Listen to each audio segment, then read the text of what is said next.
I decided recently to start a new game of Kenshi with the goal of creating a criminal empire built upon the smuggling and sale of Schedule II narcotics. I've played Kenshi before, but have never really truly embraced this playstyle. First, to create a goon to take up the helm of these operations. He may look like the earliest evolutions of our distant ancestors, but he will do. Johnny Big Hands will destroy Kenshi from the inside out. Our journey starts in the Hub, a small outlaw town in the middle of the border zone. This is where I will devise, stage, and hatch my master plan of becoming the Great Britain of Kenshi. I used what little money I had to buy food from the local bar, and started mining iron from a node just outside of town. This would help me gain laboring XP, cash from the sale of raw iron, and athletics experience from hauling the heavy minerals back and forth. If we're going to traffic drugs, we're going to need to have Usain Bolt levels of speed. However, we will never be able to outrun ourselves. The basic starting strategy for any successful character in Kenshi goes something like this. Acquire food and bandages, scavenge or mine for starting cats, begin kiting local hooligans into stronger guards. Run inside! So this is actually kind of a good thing that the Bone Dogs are here, because they're going to drop some pretty expensive stuff. Attack, dude. Come on. Attack him, you fucking troglodyte. So let's go rip the skin and teeth out of these other dogs. Peel the weapons and armor off their broken corpses, sell for profit. Some of you might already notice that my game is a bit different than yours. You're right, I am running several mods that make the game a bit more interesting. Some might even consider the changes to be unbalanced. But in the words of Jesus, life is unfair, bud. Get used to it. Getting back on track, one of the most important things we're going to need as a smuggler of tasty treats is a backpack. So after grinding a few thousand cats from kiting bandits into the local shop guards, I was able to purchase a medium backpack to continue my quest. He's getting a lot faster though. Look at him. Look at him haul ass down the... This is at normal speed, by the way. He's running. Looks like Forrest Gump. So it's never a bad thing to be on the side of the shack, because they sell some nice stuff. Having a leather shirt also wouldn't be bad. They don't give me any bonuses to stealth, but I need acid protection for later to go over to the robot city. I am going to peel myself, I think. I might wait, because I have plans with the Empire. I think I'll wait on pants because I want to save a little bit more cash. I need to buy some more building materials. Johnny Big Hands is looking kind of fucking snazzy. Look at that stance. He's still sad, but he's got the leather jacket. He's got the pants. He's got the fucking whatever these are called. The sandals. He just needs socks. I'm gonna buy as many of these as I can carry, and I'm gonna buy as many of the research books as I can carry, because I don't know how many I need. And then I'm gonna run back.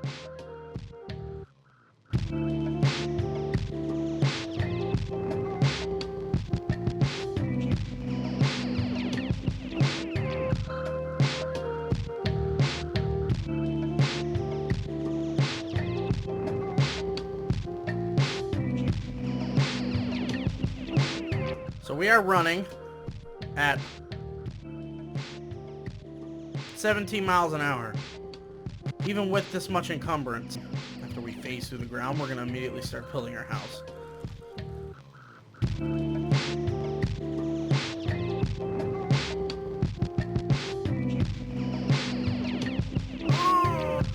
Die. Stay here, Johnny. No!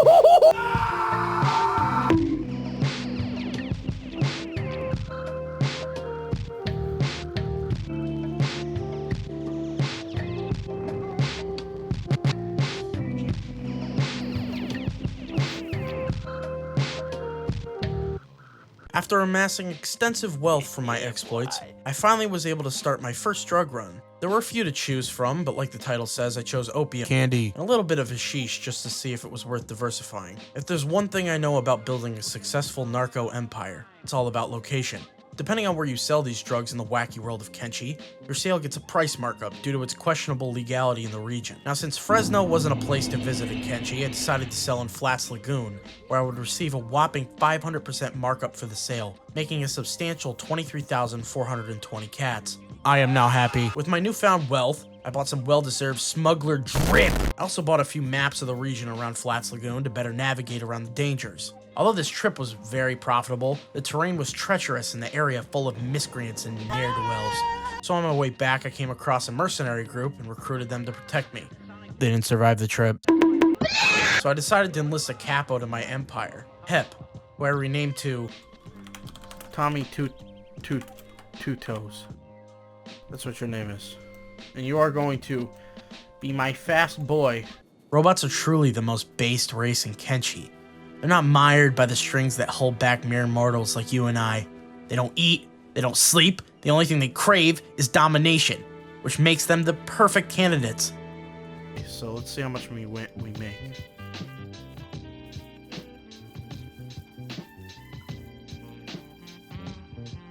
He's out of money. Oh my god, I love this game. Let's go see if the barman wants any opium. 100,000 cats on day 10. We're doing pretty good. I mean, granted, we're using some mods, and 100,000 caps can't get you a whole lot, but it can definitely get you some rations and whatever you fucking want. I'm gonna buy some meat wraps. That is an insane amount of things that we just did. I think it's time to go get kitted as much as we can. Now, the real grind begins. The athletic grind begins. But I no longer have to worry about getting my ass kicked. I don't have to worry about having a bodyguard. If I can get high enough athletics, I can run as fast as physically possible. And I kind of want Tommy Two Toes over here to be my new runner, because he's a robot. He doesn't need to eat. He doesn't need to sleep. As long as he has robot repair kits in a backpack, he could be my mule. And I could stay home and work on other things, like ways to upgrade our legitimate business, and start mapping out a place that I can start making it myself to cut costs. I've never built or ran drugs before in this game. I didn't realize how profitable it really was. Uh-oh. Go. Where are you going? You fucking clown. No! Go, Tommy Two Shoes. Two Toes. No! God damn it. Fuck. I hate beak things. That's why you have to be fast, dude. Beak things are the most dangerous creature in this fucking game, and they're going to fuck you in the ass. There's no easy way around this place. I think the easiest thing is to go up to Skinner's Row and then go west. As I was saying, it seems as though it's very profitable. Normally I would go about making a fast character and then stealing beak thing eggs and selling them for profit. But in terms of having like an always running business, I've never been able to properly set one up. Having I think a hash smuggling business or a opium trade, which is something that isn't in the base game, obviously, so this is not, if you're playing the base game, this is illegitimate. But if you're playing modded, opium is the best way to make money, I guess. I don't know if Flats Lagoon is the only place that you could bring hash and like illegal illicit drugs and stuff like that. We'll start testing some game theories out over here. I'm also gonna need to build like a robotics repair bench and stuff. I don't know where like an efficient place to set up would be. Like I've played this game a lot, and I still haven't been around the entire map. I've never actually like beaten all the major bosses, but I think I definitely want to go that route this time. I think the thing is that I'm not going to really have muscle until I could successfully capture like Bugmaster. The thing is that once you build a base, you kind of need people to protect you. You don't really have a choice. Speaking of, Tommy, no! Run! Tommy, run! Fucker! Run! Tommy, run! Not a bone dog. You don't want to eat me? I'm made of metal. Now that I have plenty of money, I can kind of do whatever I want. So I think the wave is to continue to build up my athletics for my two characters so that they can kind of run away from their problems. Look at the beak things! Oh no. Oh no. Oh no. I gotta go down to Squin or something. Like, I don't know. Nobody sells any of the stuff that I need.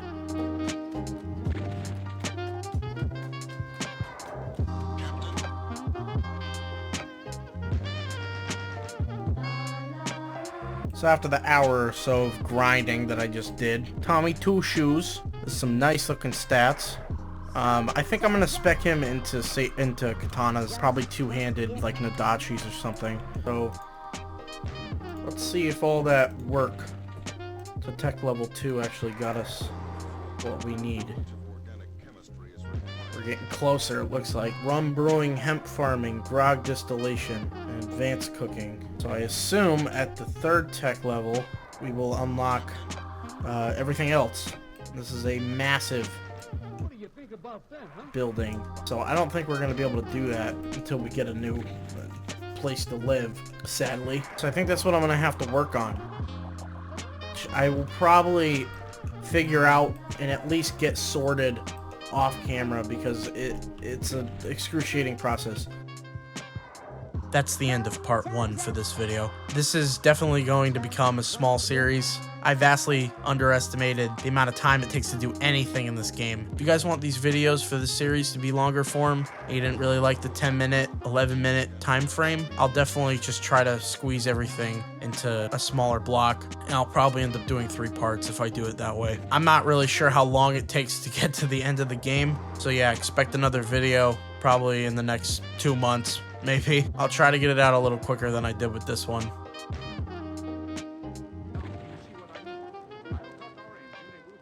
So I treat these hoes the way I treat them.